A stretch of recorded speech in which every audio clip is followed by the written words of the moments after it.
ceux qui ont eu la chance d'être là hier après-midi connaissent déjà l'animatrice de cette table ronde, mais je vais rappeler quelques éléments. Catherine Vernin est professeure d'histoire médiévale à l'Université de Paris 8.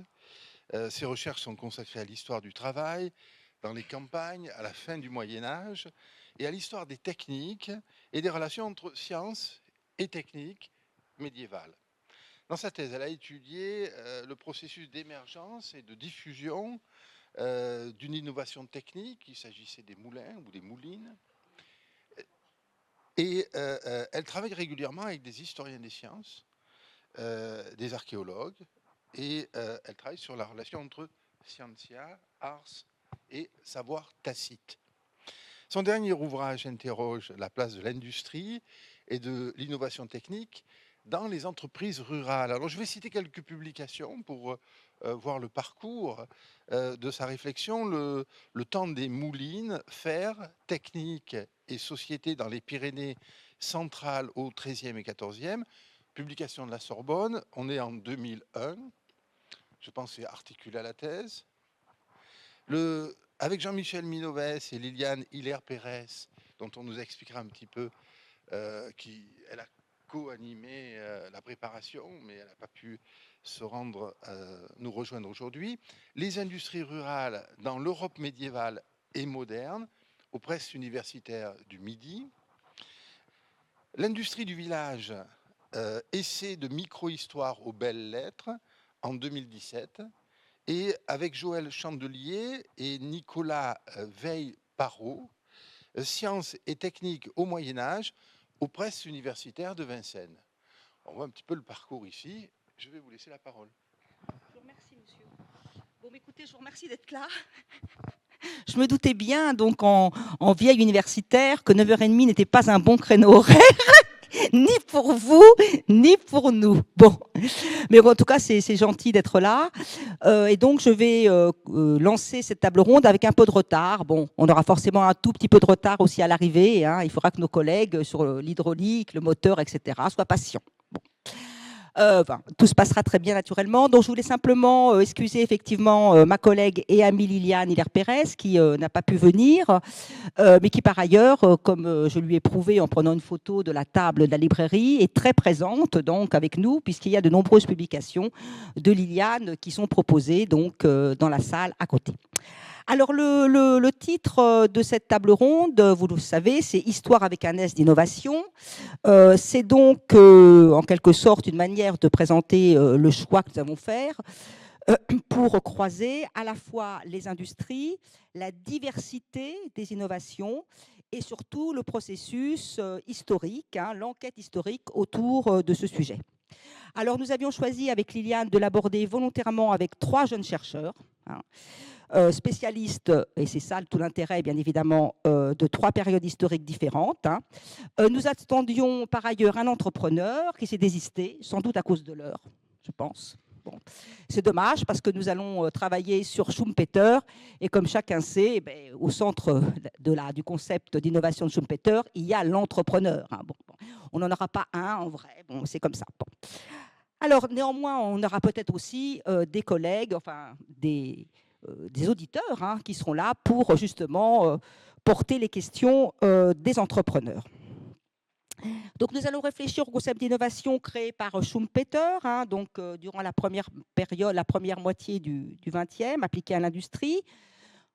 Donc, je ne sais pas si c'est nécessaire de le rappeler, mais enfin, je le fais quand même. Hein. Schumpeter, ce n'est pas un historien. Hein. Bon, c'est un économiste. Hein. Il est connu, et vous le savez encore plus récemment avec le Nobel, comme un économiste de l'innovation. On va y revenir d'ailleurs sur ce Nobel. Bon. Et nous le ferons donc volontairement du Moyen-Âge à la période contemporaine, en jouant donc de la chronologie, mais également des échelles, hein, du local au global. Bon, c'est un peu à la mode actuellement. On en a fait un peu la démonstration déjà hier. Donc, je suis entourée par Inès Pacta, hein, qui prendra la parole la première, qui est médiéviste. Donc, un des intérêts de l'intervention d'Inès, vous le verrez, c'est qu'elle est archéologue. Bon. Donc, elle va travailler à partir d'autres types de sources. Hein. Elle est non seulement archéologue, mais elle est également archéomètre. Hein. c'est-à-dire l'archéologie du laboratoire. Bon, je pense que chacun maintenant le sait, hein, qui travaille sur des artefacts et pour elle aussi bien des éléments de mobilier, comme disent les archéologues. Comme je disais à mes étudiants, ce ne sont pas des meubles, donc voilà, et également des objets, des déchets, etc.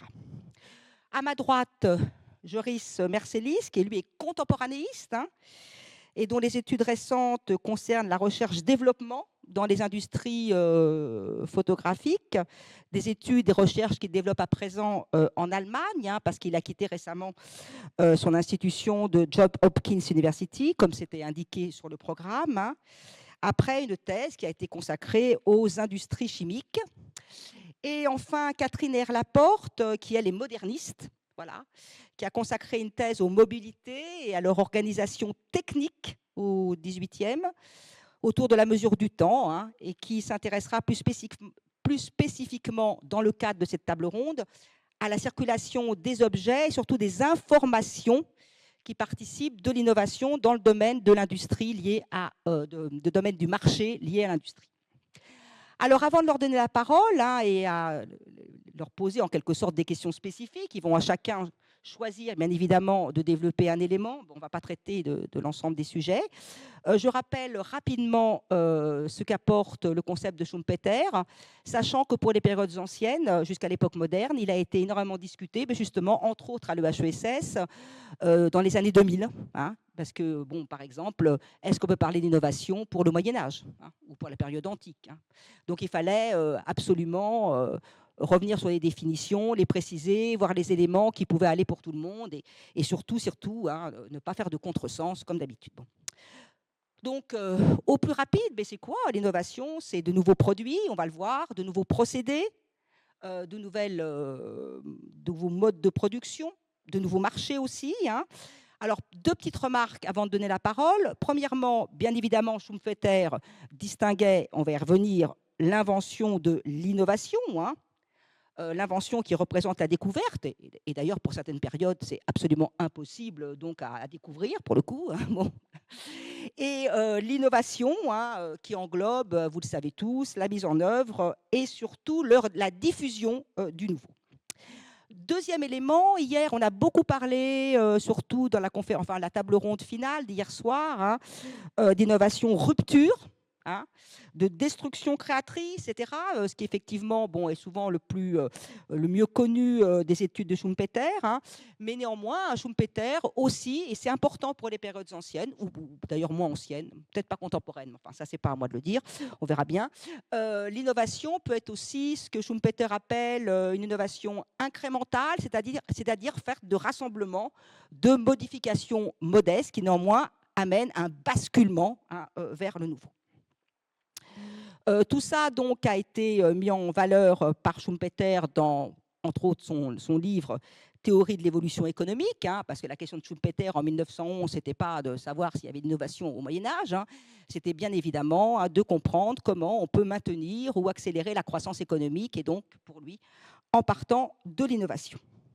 Alors, chacun de ces jeunes chercheurs vont parler 15 minutes à peu près, hein, ce qui fait que normalement, oui, on va essayer. Normalement, on va avoir une demi-heure pour en discuter avec vous et entre nous, hein, bien évidemment, parce qu'on participera aussi au débat, je pense, hein. Et je vais commencer avec Inès, et en précisant que les éléments intéressants, effectivement, qu'il y a dans ces questions d'innovation au Moyen-Âge, hein, qu'elle va illustrer à partir du cas du verre, hein, puisque c'est sa recherche qui porte effectivement sur le verre du Haut Moyen-Âge jusqu'à l'an 1000, comme vous le verrez. Alors, ça paraît peut-être un peu bête de dire ça, enfin tellement surprenant, c'est que jusque dans les années 2000, au moment, par exemple, où j'ai édité ma thèse, ce n'était pas possible de parler d'innovation au Moyen-Âge. Je n'ai pas pu intituler ma thèse d'innovation. C'était interdit. Hein. Il y avait un interdit culturel, on pourrait y revenir. Nos collègues, je pense vers Mathieu, avaient beaucoup lu effectivement les clercs, etc., qui disaient qu'il y avait un refus de la nouveauté et tout, mais ce n'était pas vraiment penché sur les lieux de production, sur les ateliers, ou même, par exemple, sur l'architecture, avec gothique qui était quand même patrimonial, etc. Bon, on en est bien revenu, bien évidemment, maintenant. Et ce concept d'innovation qui a donc dû être débattu très longtemps hein, pour être accepté et à présent reconnu. Donc, il n'y a pas de problème du tout pour Inès. Bon. Et l'intérêt d'Inès aussi ici pour vous et pour elle, c'est effectivement ces sources tout à fait particulières. Et c'est une démarche particulière que je vous laisse, qu'elle va vous présenter. C'est-à-dire que pour le haut Moyen-Âge et pour l'Antiquité, déjà, il faut repérer l'innovation dans les sources, la repérer. Après, il faut la reconstituer. Reconstituer parce qu'on n'a pas de brevet, là, effectivement. Et après, très souvent, ce que font les archéologues, et elle va vous le démontrer, et les historiens aussi, historiens archéologues, les sources sont différentes, mais la démarche est souvent commune, c'est la circulation, en fait, de nouveau, la circulation des innovations. Inès. Merci Catherine. Super, il y a le PowerPoint. Je me tourne. Ouais, pour avoir un petit peu. Donc oui, je me suis intéressée depuis peut-être mon master, ça fait bien une quinzaine d'années, sur cette période qu'est le Haut Moyen-Âge, parce qu'elle représente vraiment en fait, une période charnière dans l'histoire du verre. Parce qu'en quelques mots, on va voir, je vais vous détailler ensuite ce système de production et cette chaîne opératoire assez particulière. En fait, ce moment marque la première fois où on va produire la matière verre en Europe. Vous avez sûrement en tête dans des musées de voir des verres romains. Ces verres romains ne sont pas, la matière même n'est pas produite en Europe, on l'importe, on va le voir un peu plus loin. Et donc, je me suis vraiment intéressée à ces premiers temps de la verrerie européenne, occidentale en particulier, et qui vont donc lancer cette activité sur le continent avec tout ce que ça va impliquer justement en termes de procédés, de structure, de production. Et donc, c'est ce qu'on va voir là en quelques minutes.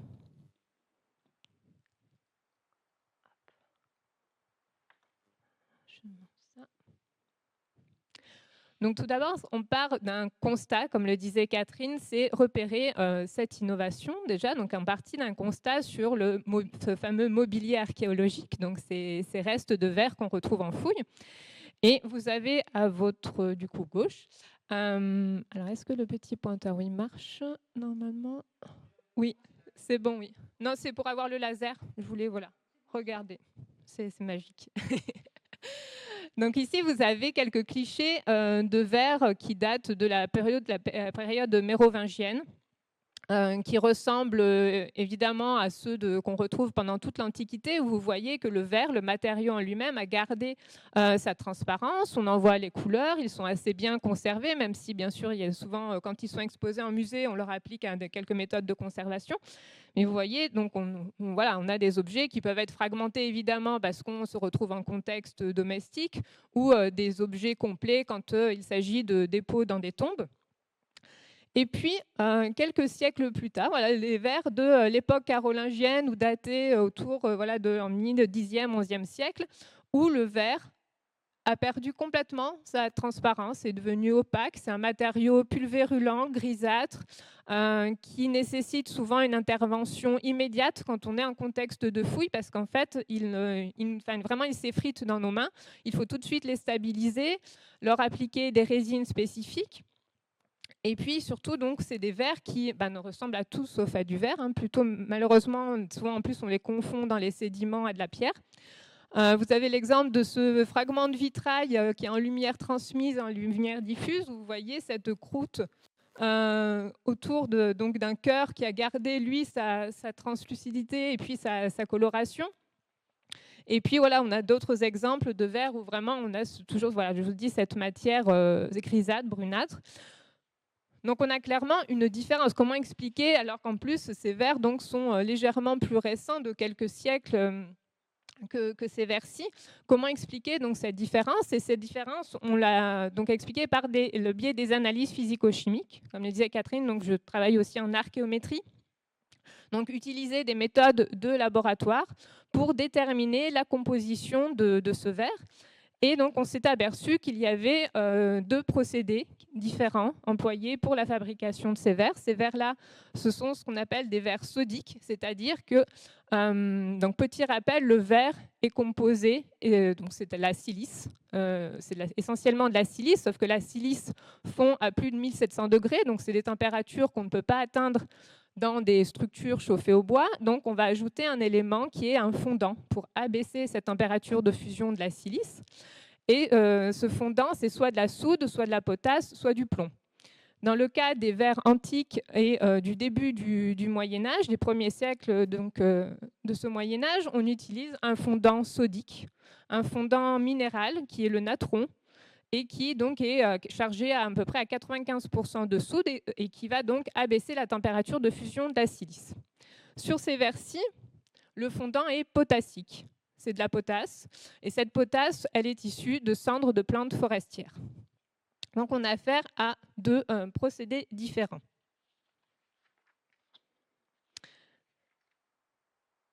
Donc ce procédé donc, de fabrication des verres au natron, on le remonte au moins au 1er millénaire avant notre ère. Il repose sur, donc, comme je vous l'ai dit, on ne fabrique pas le verre au natron en Europe, il est importé. Et ce verre au natron donc, est fabriqué dans ce qu'on appelle des ateliers primaires.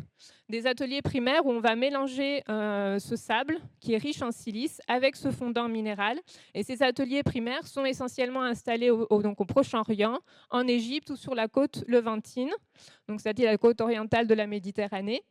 On produit du verre brut et ces lingots de verre brut sont ensuite exportés en Europe pour les refondre dans ce qu'on appelle des ateliers secondaires. Et c'est ces ateliers secondaires qui vont se charger de fabriquer de la vaisselle, des vitres, de la parure, etc. Ce système-là ne prend pas fin avec l'Empire romain d'Occident, mais perdure encore dans les premiers siècles du Moyen-Âge. Et on va le voir, en fait, va même durer pendant au moins jusqu'à l'an 1000. Mais à partir de la seconde moitié du 8e siècle, on voit une série, cette fois-ci, de nouveaux procédés qui apparaissent, qui vont coexister avec toujours ces importations de verre brut. On voit qu'on a des verres, donc ces premiers verres au centre de plantes forestières qui sont produits en Europe. On a également, on va le voir, des verres au plomb, donc, sur lequel je vais m'attarder un petit peu plus après. On a également des verres donc qu'on appelle mixtes, qui sont en fait issus simplement du mélange entre des verres au natron et des verres aux cendres. Et puis on a des verres aux cendres sodiques. Donc ce ne sont pas des plantes forestières, mais des plantes qui poussent sur le pourtour méditerranéen et qui se chargent dans les milieux salés de la soude. Peut-être vous connaissez certainement la salicorne. Voilà, la salicorne rentrait dans la composition du verre sur le pourtour méditerranéen. Donc ces fameux verres aux cendres de plantes forestières marquent résolument une véritable innovation à la fin du 1er millénaire de notre ère et va induire en fait tout un changement dans le système de production du verre, puisqu'on doit assurer les premières étapes de la production, c'est-à-dire la fusion même du matériau, donc en choisissant des sources de silice qui sont adaptées à la fabrication. Évidemment, donc, il faut des sources de silice assez pures, ce sont soit des sables, soit des galets de quartz, auxquels donc, on va mélanger des cendres de plantes et choisir là aussi les plantes les plus adaptées qui vont être les plus riches en potasse ou amener des éléments qui vont rentrer dans la composition du verre, comme la chaux par exemple. La chaux est également un élément stabilisant qui garantit en fait la résistance du matériau à l'humidité et demande donc des structures adaptées. On va changer évidemment les fours, puisqu'ils vont devoir monter à des températures supérieures que celles nécessaires pour juste refondre du verre. On va préparer ce qu'on appelle de la frite. Vous voyez cet élément. Pour revenir, je me trompe. Cet élément-là, c'est une frite qu'on a fait parce qu'on s'est lancé dans l'archéologie expérimentale aussi, qu'on a faite il y a 2 semaines à partir de cendres de fougères. Donc c'est un mélange, c'est un premier mélange où on doit en fait faire une préfusion avant de monter ensuite. Donc on fait cette préfusion autour de 800-900 degrés, ensuite avant de monter à 1100-1200 degrés pour faire véritablement du verre. Et donc ces verres au centre vont rentrer, donc vont être ensuite utilisés, soufflés pour faire des vitraux, de la vaisselle, etc. On continue évidemment. Par contre, on n'a pas d'incidence sur la production verrière elle-même à l'époque carolingienne. On continue donc à produire du verre. Autre procédé que je trouve particulièrement intéressant, c'est l'apparition des verres au plomb. à cette période. Alors vous connaissez certainement voilà, le cristal comme fameux verre au plomb, très célèbre voilà, du XVIIe siècle. Mais les verres au plomb existent en fait depuis au moins le 8e siècle, voire en fait depuis le début du premier millénaire en Chine, au Japon et en Corée, on fabrique des verres au plomb mêlés à du barium. Mais en Europe, on les voit donc apparaître toujours dans cette seconde moitié du 8e siècle. Donc le plomb et rentre vraiment aussi dans la composition du verre, cette fois-ci aussi comme fondant, puisque le plomb va permettre encore là une fois d'abaisser la température de fusion de la silice, et c'est vraiment ce qui est recherché à la fois pour des facilités de travail, mais aussi d'économie de combustible. Donc le plomb permet d'abaisser la température de fusion du mélange autour de 800, 900 degrés, voire 700 degrés quand on est des verres qui ont 70% de plomb pour 30% de silice. Parmi ces verres au plomb, les premiers verres au plomb qu'on observe, c'est un procédé complètement opportuniste où on va recycler des scories vitreuses qui se ferment, donc c'est un déchet de la métallurgie, du plomb et de l'argent, et notamment aux abords de la mine de Mel, donc la mine qui se trouve dans les Deux-Sèvres. Donc c'est une mine qui est exploitée à partir de l'époque mérovingienne pour l'argent. Et donc, on recycle ces scories vitreuses pour fabriquer des lissoirs. Donc, les lissoirs, ce sont des galets de verre qui sont utilisés, qui sont un peu en fait un ancêtre du fer à repasser que vous avez ici. Hop, pardon. Et puis, on va faire également des gobelets. Et on retrouve, ce qui est intéressant, ce même procédé a été repéré là, il y a quelques années dans les faubourgs de Sakunda. Donc, qui sont les faubourgs de Cordoue, donc c'est à Sakunda, et qui datent plus ou moins à peu près de la même période, datée entre la seconde moitié du 8e siècle et le début du 9e siècle, où là encore, donc, on va recycler la scorie pour faire un verre au plomb. Donc le plomb là se retrouve en fait de façon un peu indirecte dans le verre parce qu'il n'est pas ajouté en tant qu'ingrédient en tel quel. On a également à ces mêmes périodes l'apparition cette fois de verres au plomb stricto sensu, c'est-à-dire des verres qui sont composés de 70% de plomb pour 30% de silice. Et vous voyez qu'on a ces productions à la fois en Grande-Bretagne, en Europe centrale et en Europe de l'Est pour la production essentiellement de parures, de type de petits anneaux, de perles, de têtes d'épingle et plus rarement de vitraux et de petits objets donc en verre soufflé. D'autres compositions, c'est là où le plomb est mélangé cette fois-ci aussi aux cendres de plantes forestières. Donc on va avoir les deux types de fondants. Et donc ici, l'enjeu pour ces verres au plomb, donc on voit qu'on a d'apparitions un peu partout en Europe, c'est de savoir d'où viennent les objets. Donc avec une collègue belge qui est aussi archéomètre, on a réalisé donc des analyses isotopiques, notamment sur le plomb et également sur le strontium, pour justement retracer le parcours de ces objets et de savoir donc qu'est-ce qui circule. Est-ce que c'est le plomb? Est-ce que c'est l'objet? Est-ce que c'est le procédé? Les premiers résultats qu'on a eus sur ces vitraux de la cathédrale de Strasbourg, c'est que ces verres au plomb, donc qui sont composés, comme je vous disais, à la fois de cendres de plantes forestières et de plomb, sont produits dans le massif du Harz en Allemagne, qui est là aussi un district minier très important. Et voilà. Et donc ces vitraux qu'on retrouve à Strasbourg, mais qu'on va retrouver jusqu'en Islande, en Finlande, au Mont-Saint-Michel, et qui sont donc utilisés à partir du 10e, 11e siècle. Ce qui est étonnant aussi, c'est là aussi qu'on questionne cette circulation des innovations, c'est qu'on retrouve en fait le même procédé dans le monde islamique, à la même période. Toujours à partir du 8e siècle, on fabrique là aussi ce qui est aujourd'hui l'actuelle Syrie, Palestine, ces fameux verres au plomb. Toujours avec 70% de silice, 70% de plomb et 30% de silice pour la fabrication de vaisselle gravée et de vaisselle moulée.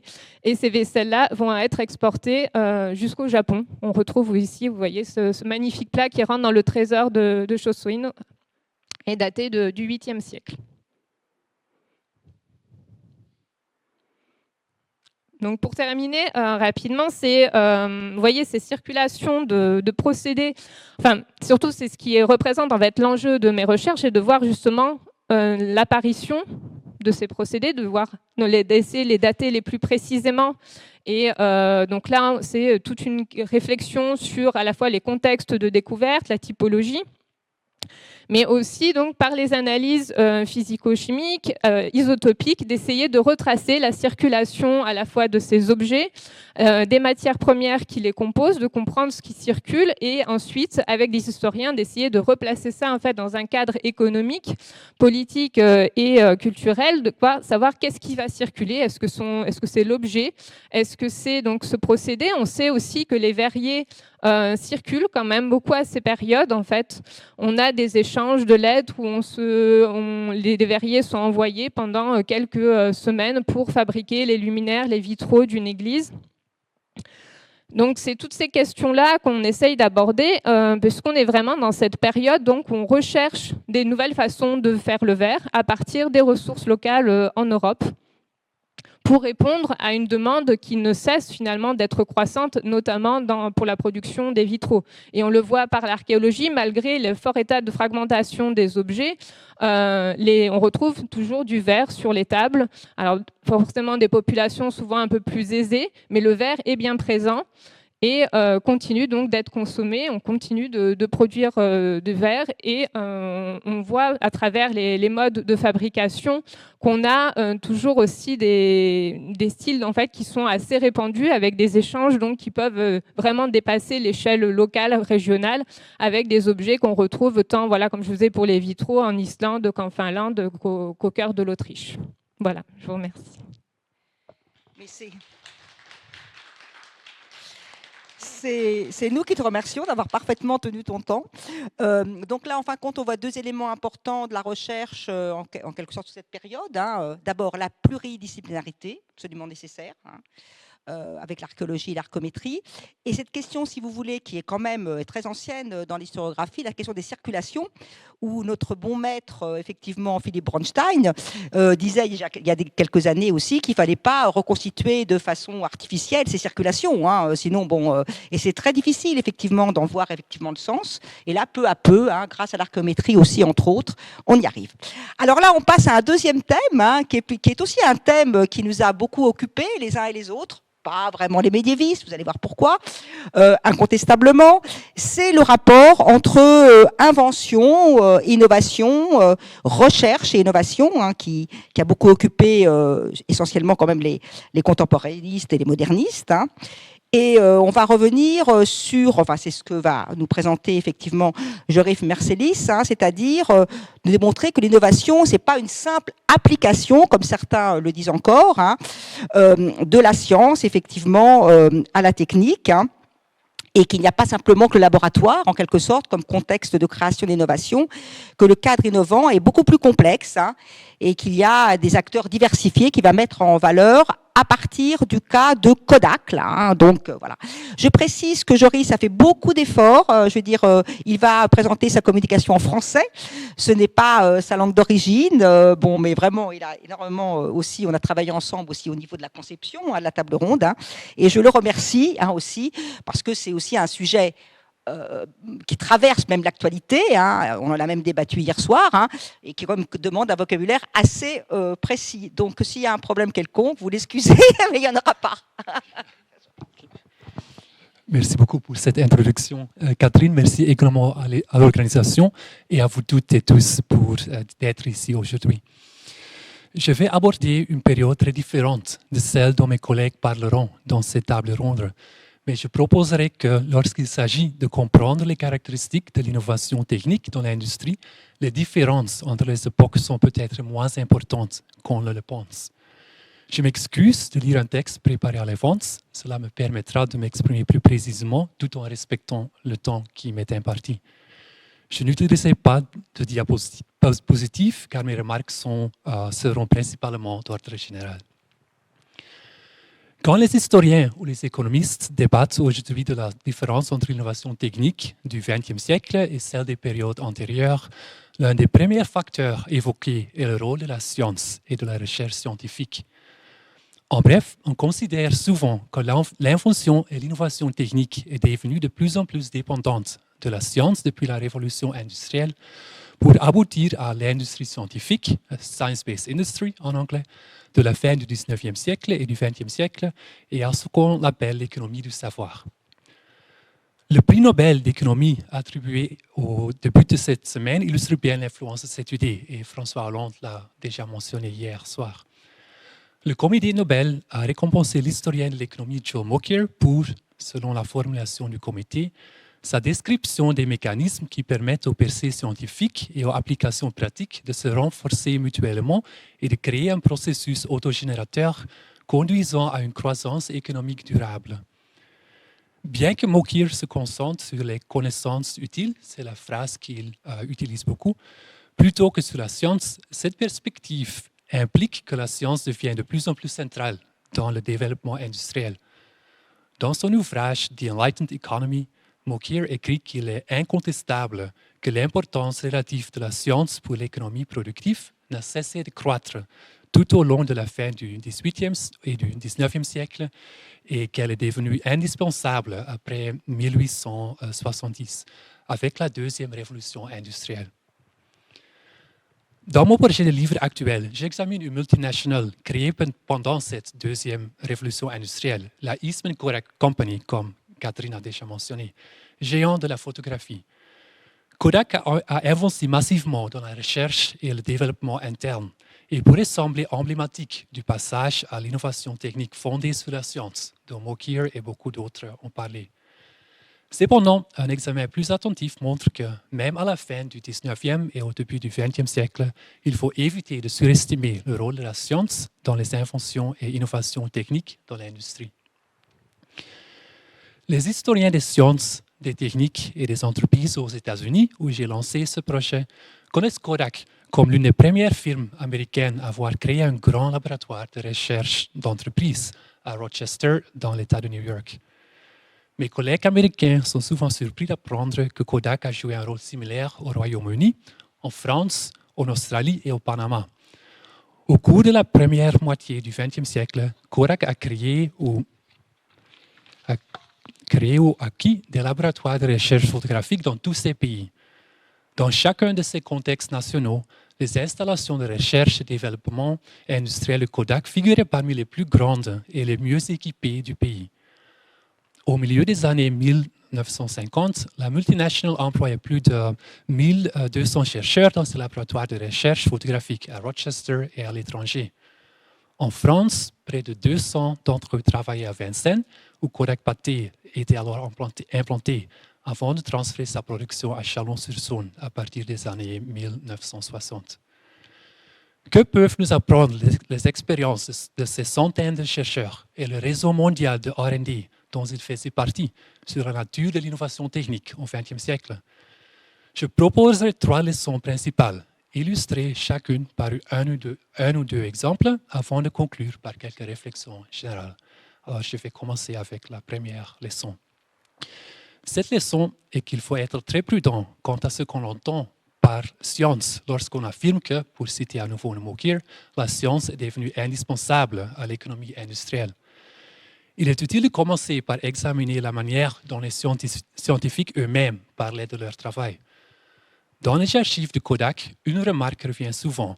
Les scientifiques soulignaient que même s'ils travaillaient dans un laboratoire de recherche, la plupart de leurs activités ne relevaient pas vraiment de la recherche. Ils les décrivaient plutôt comme du dépannage, comme des tests ou du service à la clientèle. En effet, comme dans beaucoup d'entreprises, ces laboratoires se concentraient sur les problèmes de fabrication urgents, souvent spécifiques à chaque usine, car la production photographique résistait à la standardisation. Cela s'explique en partie par la complexité des chaînes d'approvisionnement et par la sensibilité de la photographie chimique aux conditions locales. Par exemple, les propriétés chimiques de l'eau utilisée pour laver les matériaux photosensibles. J'étais ravi d'étendre hier soir que l'histoire de l'eau sera la thème prochain pour la biennale d'histoire locale.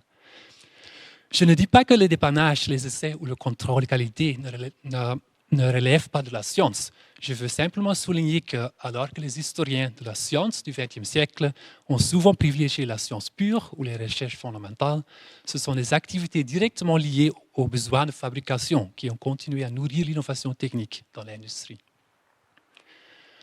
Ma deuxième leçon est que même des entreprises comme Kodak, qui employaient des centaines de scientifiques et d'ingénieurs, dépendaient largement de sources extérieures d'invention et d'innovation. L'innovation fermée, pour reprendre l'expression du spécialiste en gestion Henry Chesbrough, est historiquement très rare. En photographie comme ailleurs, les utilisateurs ont joué un rôle décisif. Au XXe siècle, la photographie a trouvé des applications variées en sciences, en médecine, dans l'armée, etc. Grâce à des collaborations avec des astronomes, des chimistes, des radiologues ou encore des pilotes militaires, des entreprises comme Kodak ont pu mieux comprendre leur marché spécialisé et renforcer leur position. La photographie infrarouge en offre un bon exemple. Bien moins connue que le rayon X, elle a pourtant suscité un véritable engouement dans les années 1930, comparable à celui des rayons X à la fin des années 1890. Des entreprises comme Kodak, Agfa et Ilford ont alors lancé des gammes complètes de produits infrarouges et les ont promus dans les publications techniques et de vulgarisation. Cependant, l'étude de ces sources ainsi que de la correspondance privée montre que les utilisateurs eux-mêmes ont joué un rôle moteur. Par exemple, pour évaluer l'usage médical de la photographie infrarouge, tout le monde se tournait vers le même professeur de dermatologie à Copenhague, Holger von Haxthausen, pionnier dans l'emploi de ces techniques pour photographier les veines. De même, les astrophysiciens du Mount Wilson Observatory et du Lick Observatory en Californie ont fourni des retours d'expérience essentiels. On ne peut donc pas comprendre pleinement l'innovation technique dans l'industrie sans tenir compte de ses utilisateurs principaux, ou lead users, pour reprendre le terme de l'économiste et l'expert en innovation Eric von Hippel. Troisièmement, même en étudiant des entreprises comme Kodak, il faut reconnaître les limites de la science et les échecs scientifiques. Kodak, de nouveau, offre un bon exemple. Elle a développé des compétences étendues en chimie de synthèse. Au départ, l'entreprise cherchait à réduire sa propre dépendance et celle de la profession chimique américaine vis-à-vis des importations allemandes. Elle a ensuite tiré parti de cette initiative de guerre pour se diversifier durablement dans la production de produits chimiques organiques de synthèse. Mais même ces efforts ont rencontré un succès limité dans la substitution des ressources naturelles. Le cas de la gélatine est révélateur. Sa sensibilité à la chaleur et à l'humidité était connue depuis longtemps. Pendant la Seconde Guerre mondiale et la guerre froide, ces contraintes ont stimulé les recherches d'alternatives synthétiques. Pourtant, la gélatine est restée essentielle à la photographie chimique jusqu'à aujourd'hui. Et on pourrait faire des observations similaires sur des matériaux comme le camphre, le cellulose ou l'argent. Et même la photographie numérique dépend toujours de l'extraction et des flux de ressources naturelles, comme l'ont rappelé plusieurs historiens de la photographie. Cartographier et interpréter ces flux, y compris leur absence ou leur interruption, est une tâche cruciale pour comprendre l'innovation industrielle au XXe siècle. Yes. Alors, j'ai ma conclusion. En résumé, j'ai proposé une lecture critique d'une idée souvent avancée, que l'innovation industrielle du XXe siècle sera devenue essentiellement scientifique. J'ai suggéré d'entendre la science au sens large en reconnaissant que la recherche fondamentale restait exceptionnelle dans bien des laboratoires industriels. J'ai aussi insisté sur le rôle des utilisateurs et sur la dépendance durable aux ressources naturelles, même pendant l'ère dite synthétique. En somme, l'innovation technique et industrielle du XXe siècle n'était pas aussi nouvelle que l'on a souvent cru. C'est peut-être un point que nous pourrons discuter plus en détail ensemble au cours de cette table ronde, ainsi que les thèmes sur lesquels mes collègues se penchent. Merci beaucoup pour votre attention.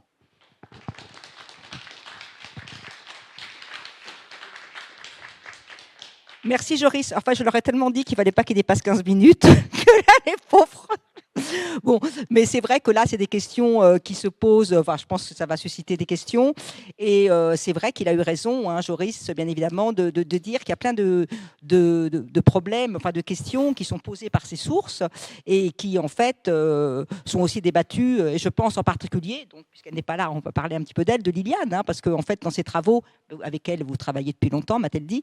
Dans ses travaux, elle montre bien que l'innovation, bon, à une autre période, hein, au XVIIe, XVIIIe, troisième, bon, elle procède aussi des ateliers, des artisans, etc., etc., hein, et pas forcément, même au cœur de l'encyclopédie, etc., d'une science théorisée, en quelque sorte. Hein. On a un peu simplifié les choses et sans doute qu'on y reviendra. Bon, je suis vraiment désolée, j'aurais peut-être pas dû vous dire, il ne faut pas dépasser 15 minutes. Bon. Alors, notre troisième intervenant, donc Catherine Herlaporte. Hein. Alors là, en fait, on va passer dans un autre domaine. Hein. On reste toujours effectivement dans l'innovation. Bien évidemment, c'est le sujet de nos tables rondes, mais on va plutôt, Catherine donc, a travaillé aussi sur la poste, hein, donc c'est la thèse d'ailleurs que vous avez faite avec Liliane, je pense. Hein, voilà.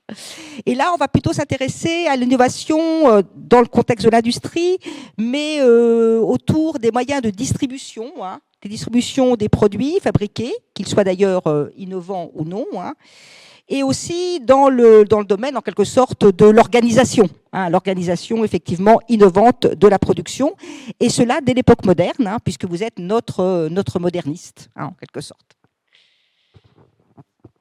Merci beaucoup pour cette introduction et merci aux organisateurs et organisatrices de cette biennale. Pardon, Inès, est-ce que je peux juste avoir la...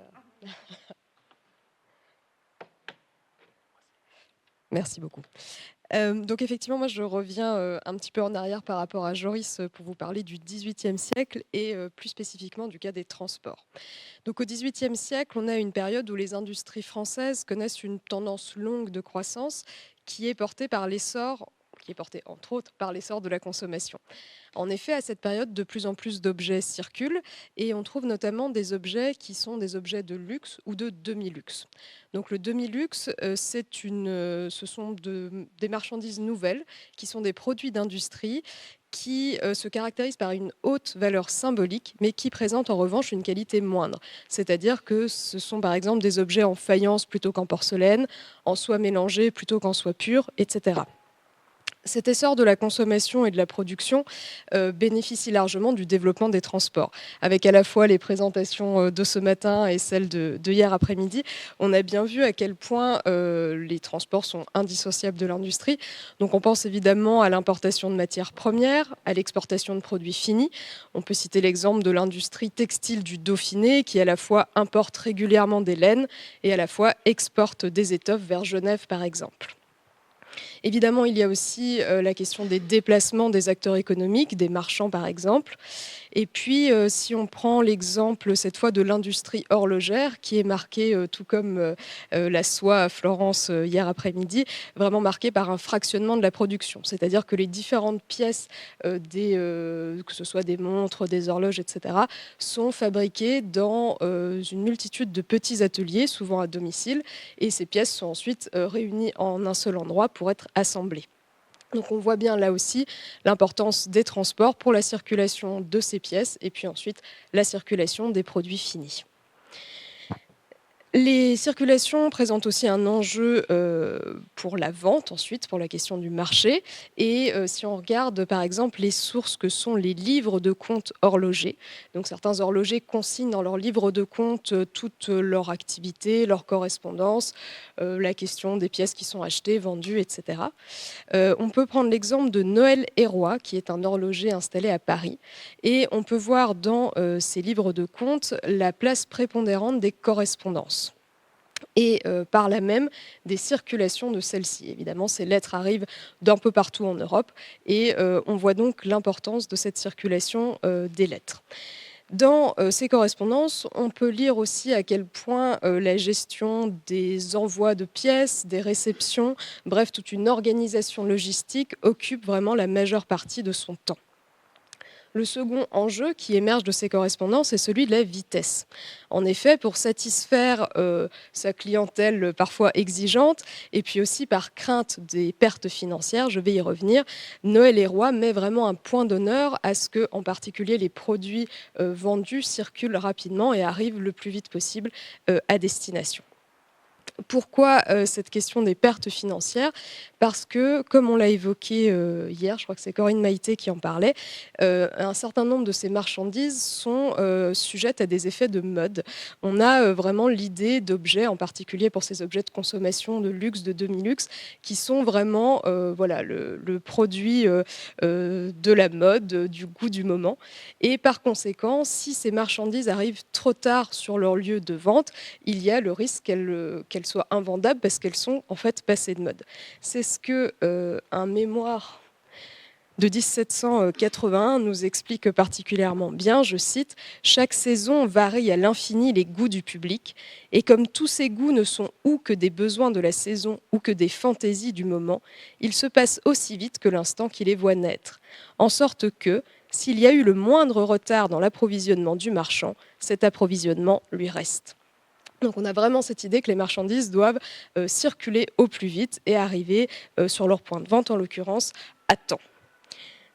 Dans ce contexte donc de consommation croissante, d'obsolescence des styles, de concurrence aussi à des échelles internationales et le succès de certaines productions, on peut penser aux indiennes dont on a aussi parlé hier, explique vraiment cette urgence commerciale qui est ressentie par certains acteurs économiques. Et évidemment, cette urgence se répercute aussi sur la production et l'industrie. Donc si les produits, les marchandises, les matières premières doivent circuler rapidement dans toute l'Europe, voire même au-delà, l'autre enjeu lié aux circulations, je l'évoquais avec l'exemple de Noël et Roy, est celui des informations. En effet, il y a vraiment une prépondérance à cette époque des correspondances entre fournisseurs, marchands, clients. En fait, tous ces échanges vont permettre de pallier un contexte d'incertitude, à la fois quant au prix des marchandises, la qualité des matières premières, les goûts de la clientèle, la fiabilité des fournisseurs, etc. Donc on a vraiment tout un système économique qui repose sur l'échange de lettres et d'informations. De plus, ce système de correspondance permet aussi de gérer tout ce qui va relever des commandes, de la facturation, bref, de toute une logistique liée à ces circulations plutôt de matières et d'objets. On voit donc que la rapidité est essentielle pour la production et pour la commercialisation, que ce soit donc sur les questions d'acheminement, de déplacement aussi bien des clients que des acteurs économiques, et puis sur la fameuse circulation des informations. Les marchandises au XVIIIe siècle, les plus lourdes, sont plutôt acheminées par la voie du roulage. Donc le roulage, qu'est-ce que c'est? Ce sont plutôt des particuliers qui assurent le transport avec leur propre véhicule de marchandises souvent plus lourdes ou qui ne présentent pas d'intérêt à être livrées rapidement à destination.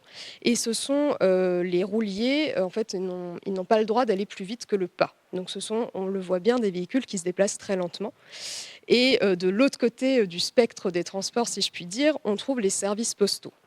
Les services postaux, qui sont assurés au nom de l'État, sont les transports les plus rapides au XVIIIe siècle. Or, les produits donc, que j'évoquais tout à l'heure, qui relèvent plutôt du luxe et du demi-luxe, ce sont des marchandises finalement assez légères. On pense par exemple à des montres, à des productions textiles comme des gants, des rubans. Ce sont donc des objets légers qui peuvent circuler par les transports postaux, qui assurent en fait à la fois les déplacements de personnes, l'acheminement des correspondances et le transport des marchandises de moins de 50 livres, donc ces petits objets assez légers. Donc les produits de luxe et de demi-luxe du XVIIIe siècle circulent beaucoup via les diligences et les messageries. Donc les messageries, ce sont, alors les deux relèvent des services postaux, je ne vais pas entrer dans les détails, c'est un petit peu compliqué, c'est différents services qui ont différentes prérogatives, etc. Donc les messageries peuvent, elles, transporter ces marchandises de moins de 50 livres et ont le droit d'aller au trot. Mais on a aussi les diligences qui ont les mêmes prérogatives en termes de ce qu'elles ont le droit de transporter, donc les petites marchandises et les lettres. Et les diligences, elles, vont avoir le droit d'aller au galop et vont également avoir le privilège de relayer. Donc relayer, qu'est-ce que c'est ? C'est changer à intervalles réguliers de chevaux. C'est ce qu'on voit là sur cette image, donc avec un postillon qui est en train de changer la monture de la voiture. Et donc le fait de changer de chevaux à intervalles réguliers, ça permet d'avoir des chevaux toujours frais qui vont pouvoir continuer à aller au galop sur tout le trajet. Donc on est vraiment sur des trajets fractionnés à intervalles réguliers pour pouvoir maintenir ce rythme du galop. Alors, si on peut aller plus vite via les diligences, évidemment, il y a quand même une petite subtilité, c'est que ça va coûter plus cher. Si on prend l'exemple du déplacement, plutôt alors des personnes, dans les années 1780, on peut effectuer le trajet Paris-Auxerre en diligence en 21 heures, contre 2 jours et demi en carrosse, mais ça va alors coûter en diligence 496 sols par passager contre 330 en carrosse. Donc on voit bien que certes on va plus vite, mais ça coûte aussi plus cher. Concernant le prix d'envoi des lettres et des petits paquets, alors le prix là ne va pas être corrélé à la vitesse, plutôt au poids et à la distance parcourue.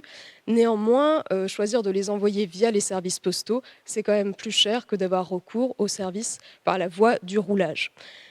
On voit que malgré cette cherté, finalement, des services plus rapides, que ce soit pour se déplacer soi-même, donc les acteurs économiques, les marchands, etc., ou pour envoyer des lettres et des petits paquets, malgré ces prix élevés, le choix est fait souvent de privilégier la vitesse. On voit donc que ça devient un enjeu prépondérant pour l'activité économique au XVIIIe siècle. Un enjeu émerge alors, certes, on choisit la vitesse, mais ça veut dire aussi qu'on veut aller toujours plus vite. Et donc, comment faire ? Comment continuer à accélérer ?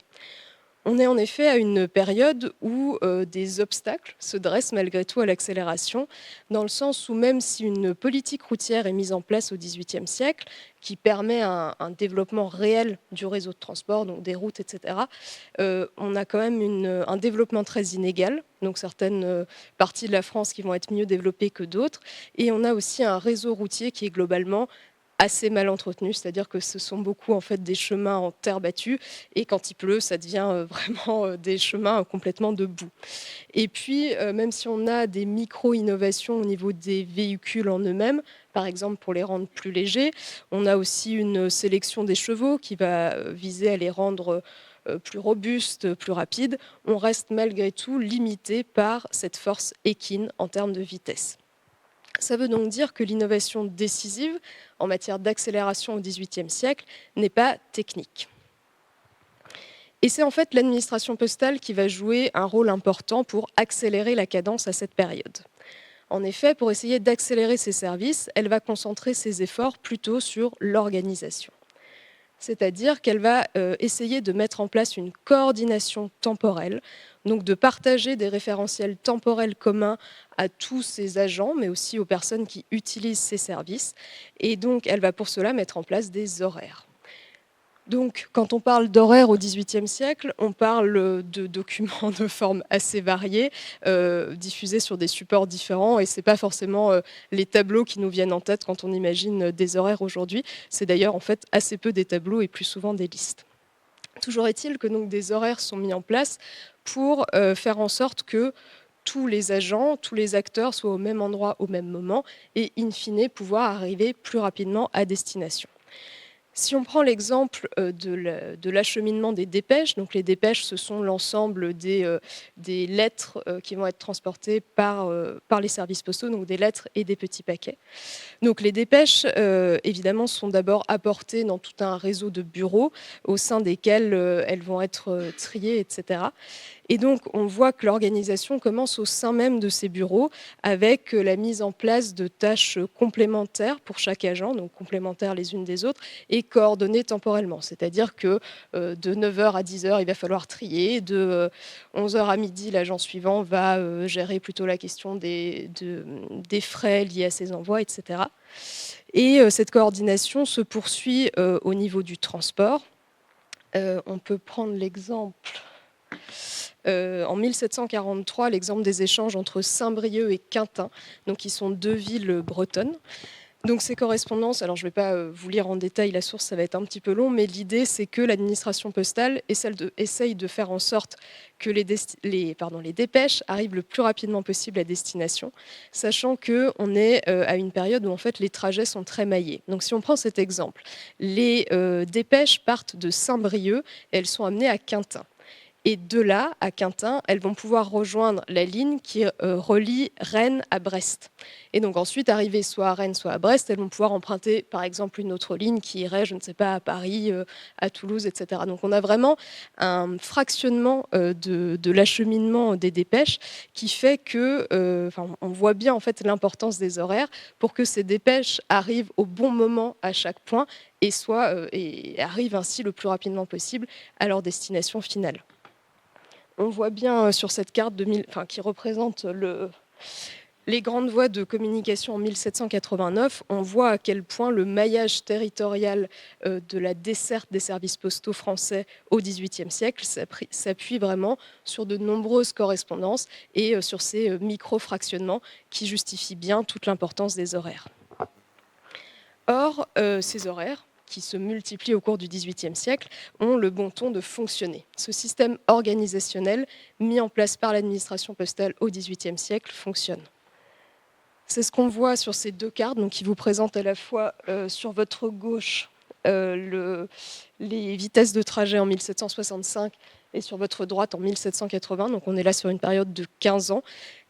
Alors certes, cette accélération apparaît surtout dans la deuxième moitié du XVIIIe siècle, mais là on la voit vraiment sur 15 ans, et je vais devoir vous lire parce que je pense que c'est un petit peu petit pour vous. Mais donc on voit par exemple qu'en 1765, il faut 16 jours pour aller de Toulouse à Paris, alors qu'il n'en faut plus que 8 en 1780.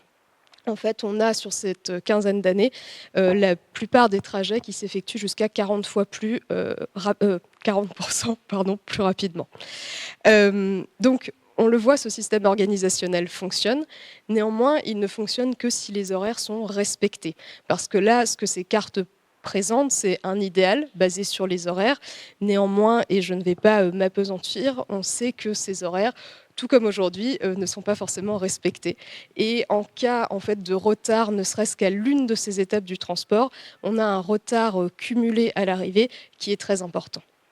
Et donc, dans ce système organisationnel mis en place par la Poste, on a en fait le retard qui devient une véritable défaillance dans un système technique.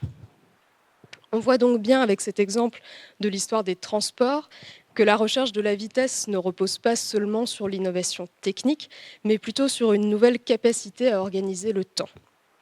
On voit ici que l'utilisation et le partage du temps permet réellement une accélération de la circulation des produits, des informations et des personnes. Autrement dit, l'innovation industrielle du XVIIIe siècle est aussi une innovation du temps, une transformation dans la manière de planifier, d'anticiper, de coordonner les activités qui ne va pas s'appliquer seulement au cadre des manufactures, mais qui s'applique là au cadre vraiment des transports. Ainsi, cette maîtrise collective du temps, qui est rendue possible par la diffusion des instruments de mesure et par les horaires, devient un des moteurs de la diffusion des produits et par là même du développement de l'industrie. Merci.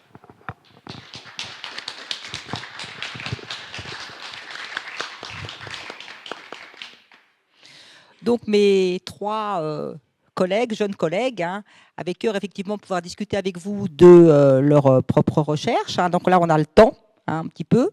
Et c'est vrai que on a essayé de présenter comme des questions ouvertes sur des rapports entre invention, innovation, sciences et techniques, les techniques de production et je dirais aussi les techniques de gestion. Parce que je ne dirais pas que ce n'est pas technique, ça dépend ce qu'on appelle technique, mais je dirais que ce sont effectivement des techniques d'un autre ordre, des techniques de gestion. Donc là, je tends... comment on fait avec cette chose s'il y a des... Je vous le donne. Ah, vous avez le micro, très bien.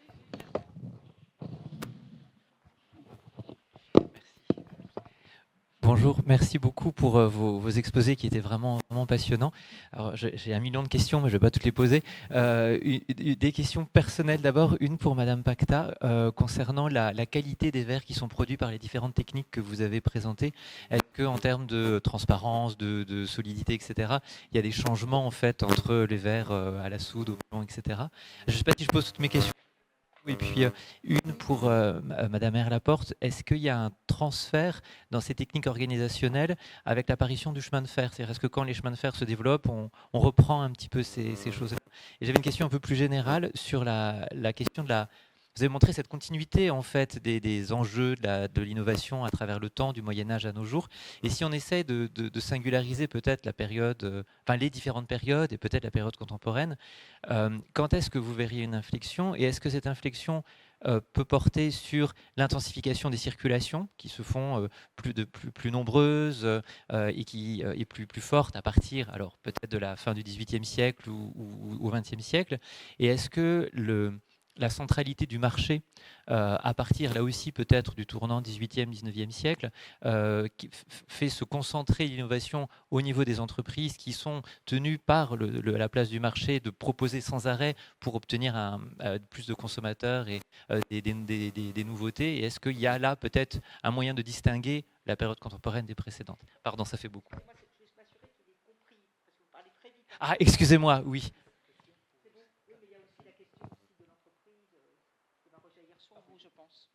Vous voulez que je la répète?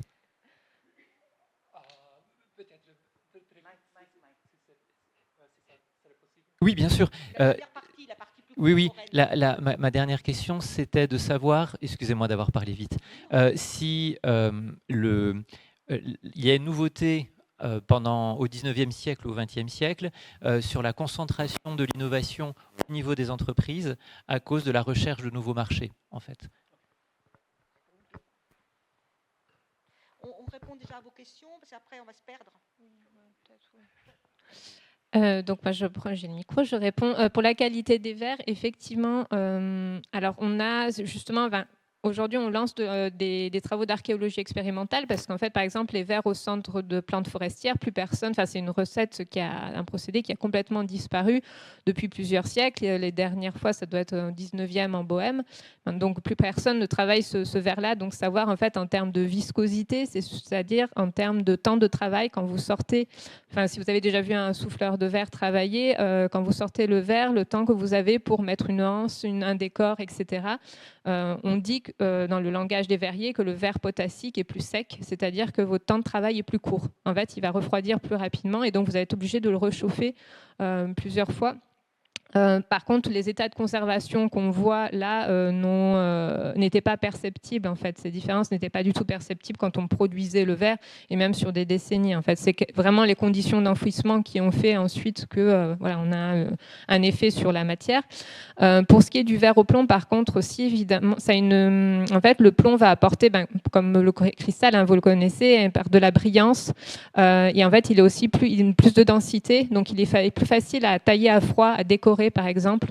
Et pour les vitraux, donc il faudrait qu'on fasse des tests avec des maîtres vitraillistes, mais je pense qu'ils se découpent plus facilement et donnent aussi une profondeur dans les colorations, notamment quand on a du verre. On a un verre émeraude beaucoup plus profond que sur un verre potassique, par exemple. Donc on a quelques différences, mais par contre, on voit dans ces moments de transition qu'on a certaines formes des typologies. Quand on fait la comparaison entre typologie et composition, on a certaines formes qui sont soufflées dans les deux, avec les deux types de procédés. Donc ça n'a pas forcément d'incidence même sur la production directement. Voilà. Alors après, vous faites comme vous voulez, ou l'un ou l'autre, je veux dire l'un après l'autre. Je commence. Merci beaucoup pour cette question. Les nouveaux marchés sont très importants pour comprendre le réseau mondial du laboratoire de recherche du Kodak. L'exemple de Panama est frappant quand même parce que là, ils ont établi un laboratoire qu'ils ont appelé le Tropical Research Laboratory et c'était pour mieux étudier les conséquences de la humidité et de les températures élevées pour les produits photographiques et c'était ça est devenu plus important pour les marchés dans le sud mondial et il avait besoin de ce laboratoire-là pour mieux vendre des produits sur ces marchés. Plus général, dans mon projet, la popularisation de l'aviation civile est aussi un développement assez important et c'est un développement qui a eu des conséquences parfois un peu surprenantes.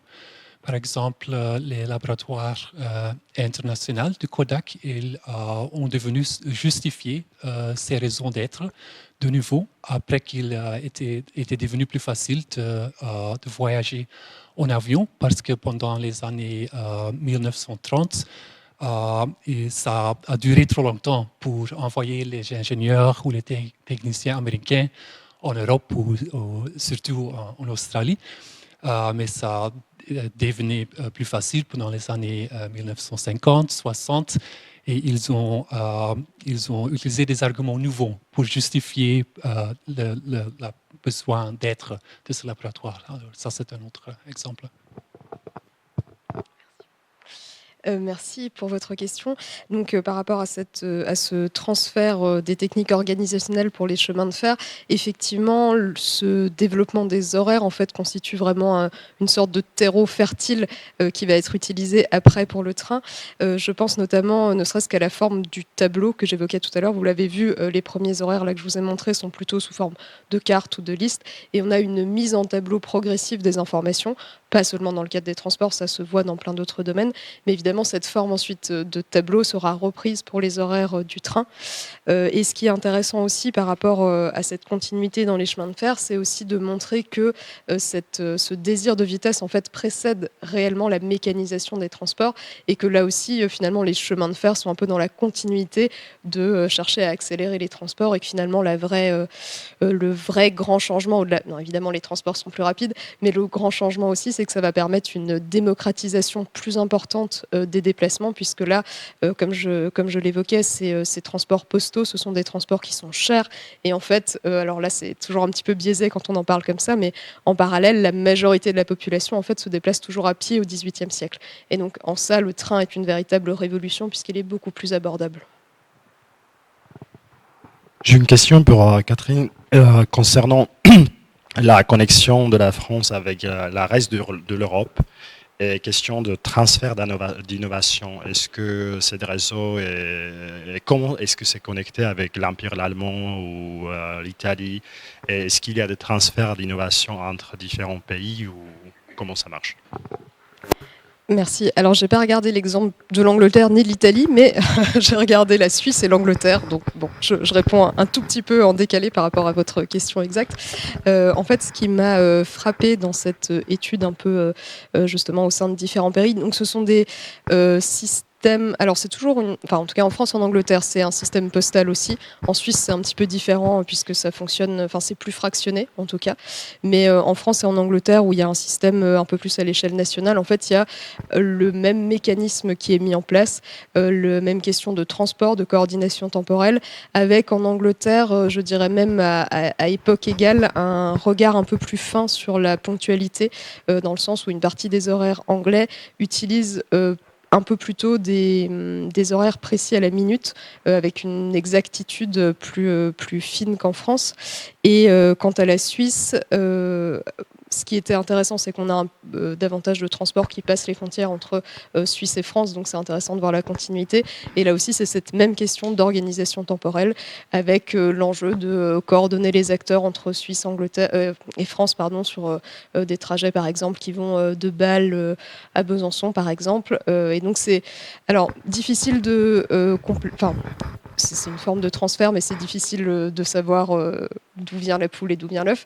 C'est vraiment des mouvements qui émergent ensemble et qui sont évidemment aussi très liés à la fois à cette recherche de vitesse qui est la même chez tous les acteurs économiques, mais aussi politiques, administratifs, militaires, et à la fois un contexte aussi d'émergence du temps mesuré mécaniquement qui est de plus en plus présent dans la société. C'est-à-dire qu'au XVIIIe siècle, on a vraiment à la fois un maillage très fin du territoire avec des horloges publiques, qu'elles soient placées sur des églises ou sur des bâtiments type mairie, etc. Et à la fois une diffusion des montres, notamment au sein du foyer, qui permettent d'avoir l'heure sur soi.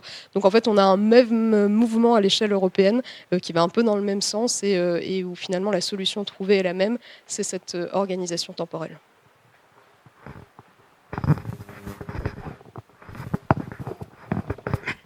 Oui.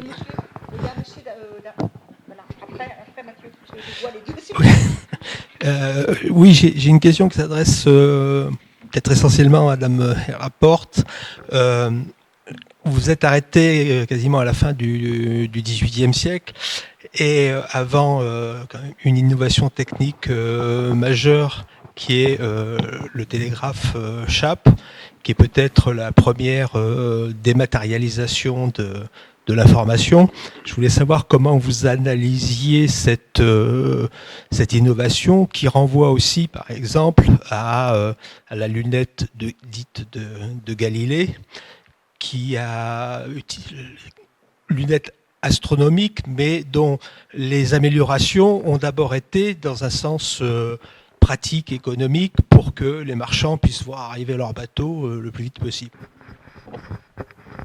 Effectivement, je n'ai pas abordé la question du télégraphe Chappe là dans cette présentation. En revanche, je l'ai pris en compte dans justement l'idée de montrer qu'on a une recherche de vitesse particulièrement pour la circulation des informations, puisque c'est de ça dont il s'agit avec le télégraphe. C'est évidemment pas les personnes qui se déplacent, mais bien les communications. Donc je trouve que c'est surtout révélateur de cette volonté d'aller plus vite, de communiquer plus vite. En revanche, pour le coup, c'est encore plus réduit en termes d'utilisateurs, puisque finalement le télégraphe Chappe est surtout utilisé pour des informations militaires, un petit peu pour des informations économiques, et on sait après toutes les limites que ça présente avec la déformation possible des messages, etc. Donc pour moi, c'est surtout montrer cette recherche de vitesse, et à la fois c'est un champ d'application assez spécifique qui englobe pas toute la question du transport des personnes, etc.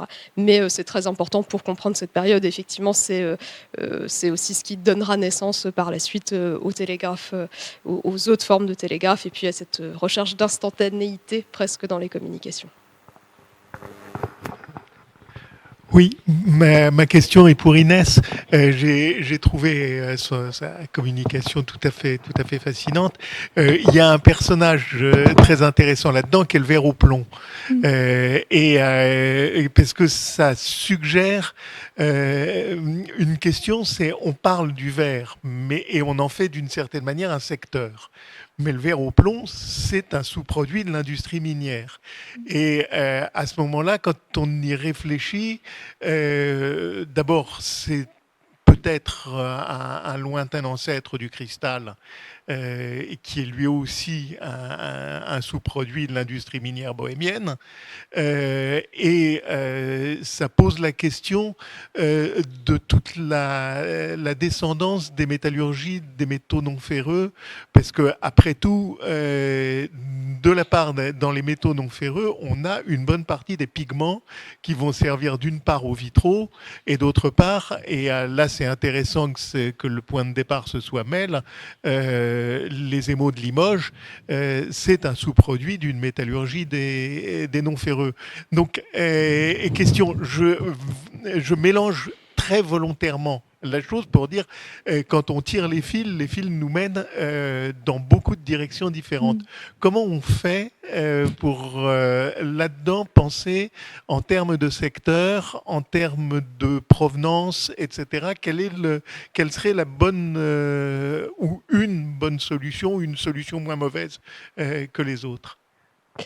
Merci de votre remarque, parce que c'est vrai que en fait, on voit que ces deux activités sont étroitement liées, en fait. Et puis même, quand on remonte aux origines du verre, on voit les premiers verres qui sont des espèces de faïences qui naissent un peu en même temps que le travail du cuivre. Donc les deux sont étroitement liés, comme vous le soulignez.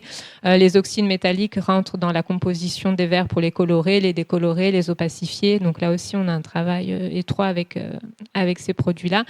Alors pour les verres au plomb, en fait, ce que j'ai peut-être pas bien expliqué, c'est qu'on a deux choses différentes. On a les verres de type Mel et Sakunda, qui sont en fait des verres au plomb, mais involontaires d'une certaine façon, parce qu'on recycle ces sous-produits de l'activité minière. En revanche, pour les verres qui sont au plomb stricto sensu, c'est-à-dire avec 70% de plomb, ou des verres où on mélange le plomb et un fondant potassique ou sodique, on va ajouter le plomb, non pas comme un sous-produit, mais directement en tant que plomb qu'on va griller en fait pour produire voilà, le verre. Donc on l'ajoute vraiment en tant qu'ingrédient en tant que tel, et on va essayer aussi de rechercher un plomb qui est relativement pur pour apporter le moins d'impuretés évidemment possible dans le mélange. Donc là, on va utiliser directement le produit en fait, et pas un sous-produit. Et c'est vrai que ces verres au plomb, en fait, là, le plomb rentre à partir de là vraiment comme ingrédient principal, mais le plomb est aussi utilisé, comme vous l'avez dit, en colorant. C'est-à-dire, par exemple, faire du verre jaune, on prépare déjà un colorant jaune, un mélange de plomb et d'étain ou un plomb et d'antimoine, qu'on mélange ensuite à la matrice vitreuse. Donc, il y a toute une préparation. C'est vrai qu'il y a toujours des liens étroits, et on voit qu'il y a forcément en fait, des échanges entre les deux activités. Et c'est ce qu'on fait nous aussi aujourd'hui en archéologie expérimentale. Je travaille avec la plateforme métallurgique de Mel et Florian Téréjol et toute son équipe, parce qu'en fait, on voit qu'on a besoin de ces deux savoirs pour évoluer. Et certains ont même supposé qu'il y avait des artisans qui pratiquaient ces deux métiers, en fait, tout simplement. Parce qu'on voit que pour ces périodes-là, en tout cas, on est étroitement liés. Comment l'aborder? Je pense que c'est vraiment, c'est par là aussi la pratique en fait. On voit déjà définir en fait les produits dont on a besoin. Est-ce qu'on a ensuite besoin de savoirs particuliers pour traiter ces matières premières?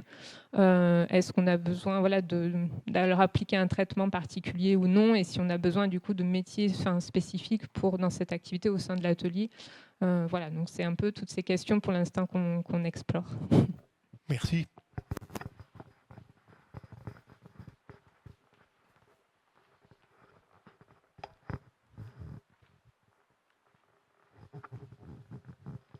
Merci.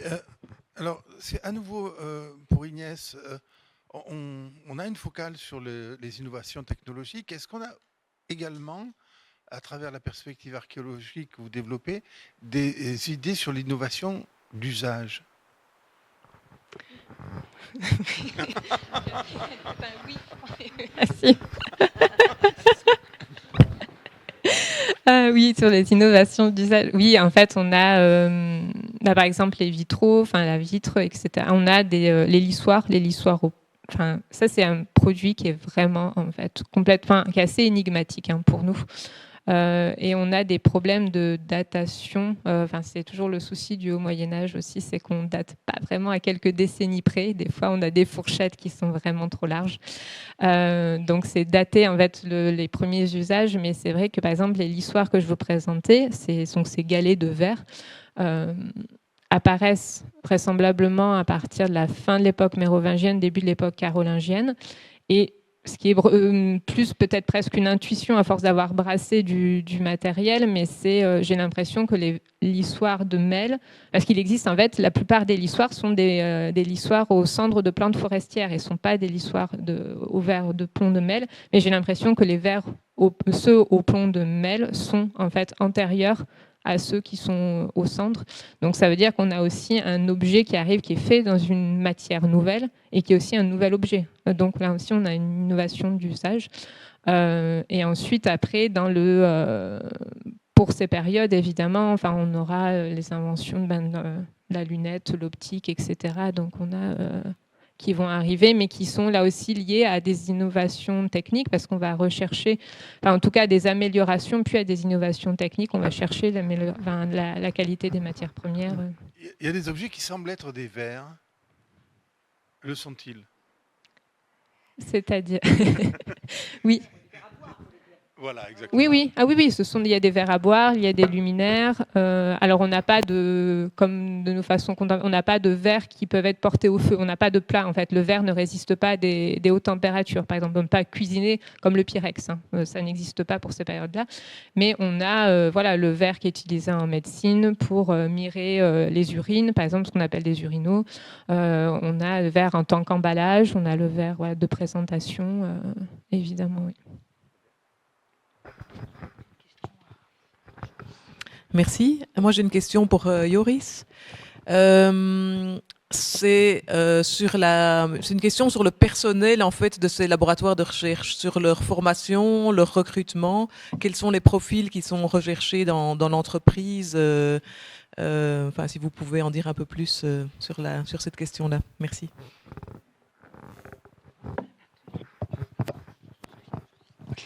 Merci pour cette question. Il y a beaucoup de chimistes, il y a aussi des ingénieurs, des physicists aussi, mais beaucoup plus de chimistes. Et dans tous les cas, ils recrutent d'abord les scientifiques et les ingénieurs dans le pays où le laboratoire est formé. En France, il y a seulement des chercheurs français. En Angleterre, ce sont les chercheurs anglais, etc. Le cas de Panama est un peu exceptionnel par le chef du laboratoire est américain, mais là aussi, il y a des scientifiques panamiennes qui travaillent dans ce laboratoire. Et aussi en Australie, ils sont des Australiens. Et c'est un choix stratégique parce qu'ils pensent, parce qu'une raison supplémentaire pour établir ces laboratoires et qu'ils pensent qu'ils peuvent bénéficier de l'expertise des scientifiques qui ont été éduqués dans un système, formés dans un système différent. Et il y a des aspects stratégiques pour faire ces choix. Mais donc, ce sont des scientifiques qui ont vraiment une formation scientifique fondamentale. Je veux dire, on ne recherche pas des profils plus de praticiens expérimentaux, etc. Oui, c'est une question intéressante. Il y a quelques programmes spécifiquement pour étudier la science de la photographie, surtout en Allemagne. Il y a des universités où on peut étudier la photographie, mais les Kodak et aussi les autres entreprises en cette industrie en général préfèrent d'employer quelqu'un qui a reçu une formation générale en chimie, par exemple, et d'offrir les formations plus spécialistes dans l'entreprise. Parce que, oui, et ne pas. Et ces profils des gens qui ont reçu déjà une éducation spécialiste, c'est plus rare. C'est l'exception.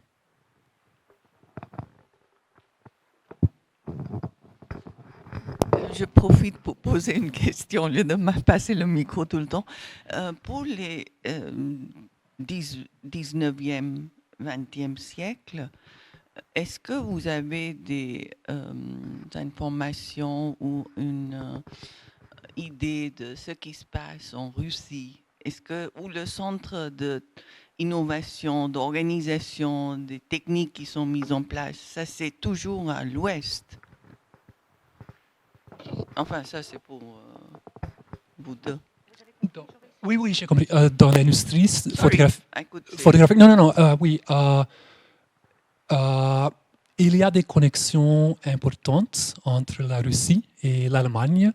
Par exemple, dans cette période, il y a des photographes et des chercheurs russes qui sont formés à Berlin, par exemple, à l'Université technique de Berlin. Et même pendant la guerre froide, les chercheurs russes font part des communautés internationales des scientifiques qui se spécialisent dans la photographie. Et c'est un choix.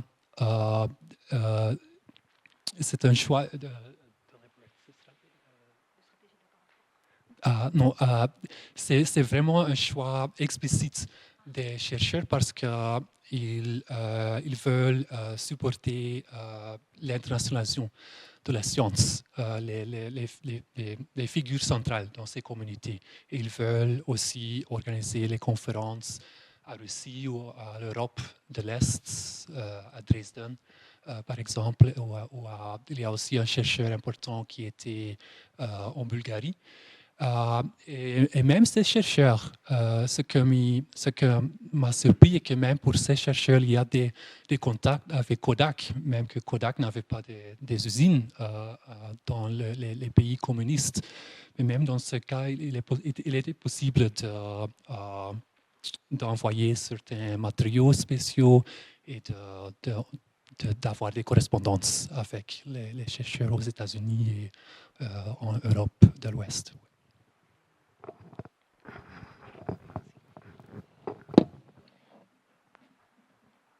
Ils ne sont pas à avoir d'autres questions.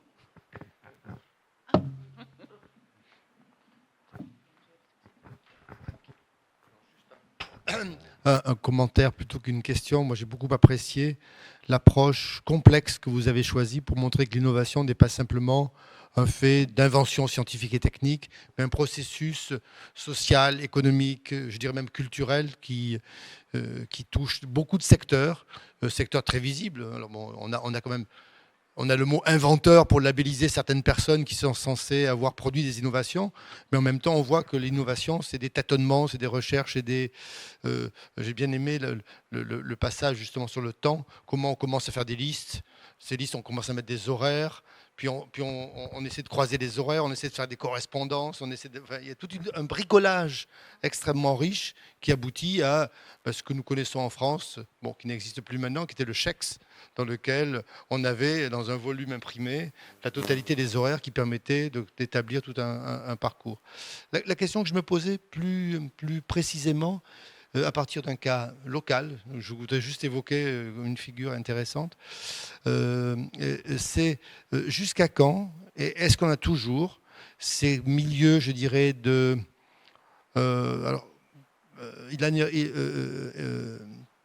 Liliane Hilaire-Pérez avait participé il y a quelques années à un volume collectif sur les savoirs ordinaires, c'est-à-dire ces savoirs empiriques d'ateliers dans lesquels il y a plus de l'expérience technique que du savoir scientifique formalisé.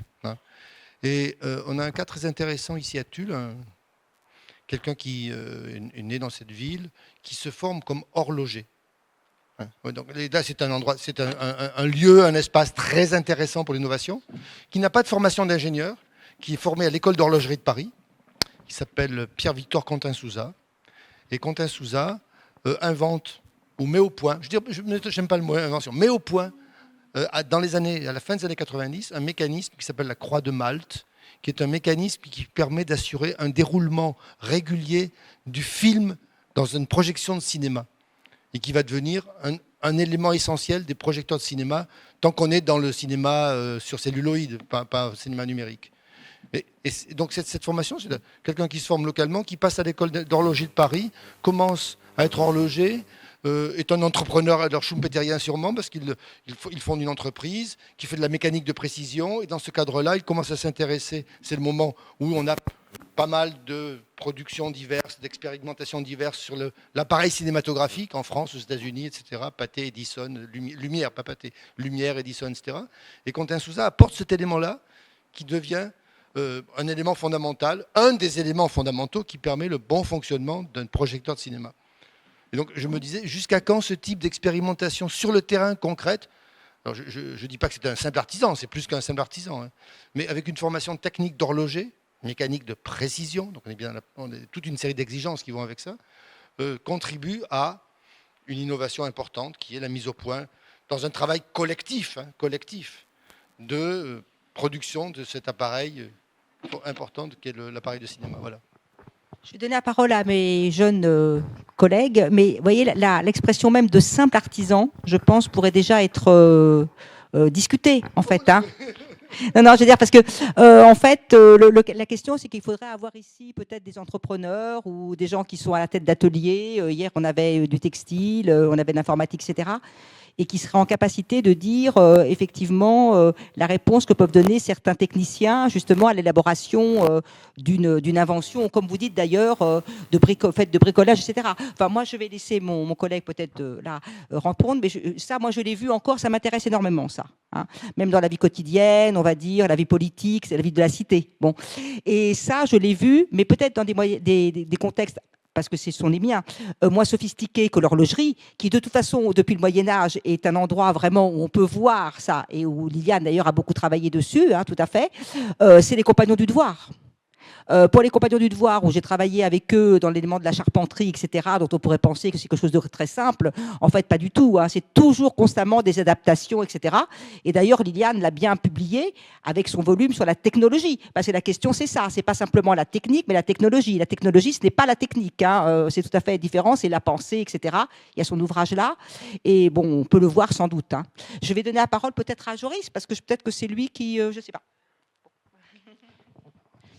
Merci beaucoup pour cette remarque. Oui, je pense aussi que les cas comme ça continue pendant le XXe siècle. Aux États-Unis, il y a un historien qui s'appelle Eric Hintz qui a écrit un livre sur les inventeurs indépendants dans l'ère des laboratoires de recherche d'entreprise. Et il a démontré que oui, que ça continue et dans beaucoup de cas, ces inventeurs sont aussi des entrepreneurs qui veulent commercialiser les inventions et il y a aussi plusieurs façons de collaborer avec des entreprises. Il y a plusieurs différentes sortes d'arrangements qui sont faits.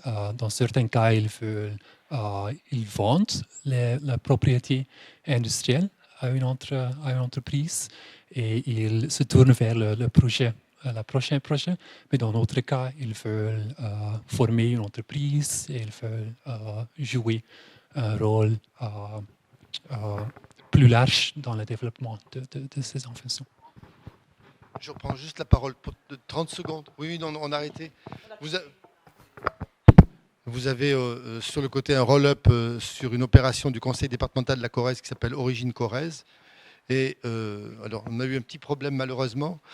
On a essayé cette année, dans ce cadre de l'industrie, d'associer un certain nombre d'entreprises locales pour mettre un exemple concret, en harmonie, pas forcément en complément, mais en harmonie. Et là, nous avions une entreprise très intéressante et ça va rentrer dans d'autres réflexions plus générales sur les districts industriels, sur l'industrie diffuse, sur la localisation actuelle de l'industrie, qui est l'entreprise UV Germi, qui est dans une petite commune du bassin de Brive qui s'appelle Saint-Viance, qui a quelques 150 ou 200 employés, et qui est créée en 2009, donc c'est une entreprise récente, et qui est une des entreprises françaises pionnières pour la purification de l'eau par ultraviolet, c'est-à-dire purifier de l'eau pour la rendre consommable sans utilisation des moyens chimiques.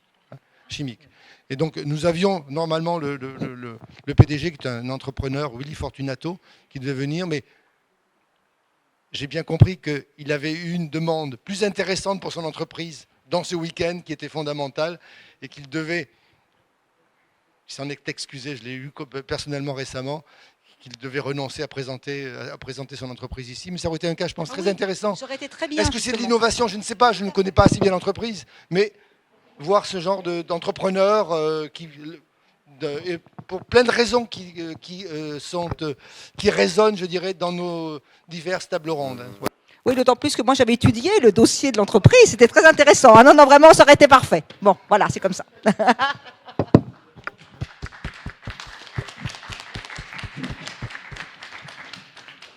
Merci pour cette brillante table ronde et discussion et nous nous revoyons à 11h30. Merci.